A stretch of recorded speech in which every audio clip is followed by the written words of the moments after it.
কলার অনেক স্বাস্থ্য উপকারিতা রয়েছে। কিছু প্রধান উপকারিতা হল শক্তি বৃদ্ধিতে সাহায্য করে। কলায় রয়েছে প্রাকৃতিক শর্করা, যা শরীরকে দ্রুত শক্তি প্রদান করে।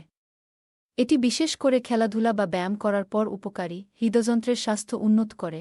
কলায় প্রচুর পরিমাণে পটাশিয়াম থাকে, যা রক্তচাপ নিয়ন্ত্রণে সাহায্য করে এবং হৃদযন্ত্রের কার্যক্রম ঠিক রাখে। হজম শক্তি উন্নত করে। কলায় রয়েছে ফাইবার, যা পেট পরিষ্কার রাখতে সাহায্য করে এবং কোষ্ঠকাঠিন্য প্রতিরোধে কার্যকর।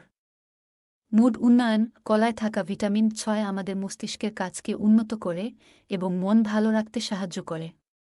এটি স্ট্রেস ও বিষণ্ণতা কমাতে সহায়ক। ওজন নিয়ন্ত্রণে সাহায্য করে। কলা ফাইবার সমৃদ্ধ হওয়ায় এটি দীর্ঘসময় পর্যন্ত তৃপ্তি অনুভব করাতে সাহায্য করে, যার ফলে অতিরিক্ত খাওয়ার প্রবণতা কমে যায়। এছাড়াও কলা চামড়ার সৌন্দর্য বাড়াতে, রক্তের শর্করা নিয়ন্ত্রণ করতে এবং হাড়ের শক্তি বজায় রাখতে সহায়ক।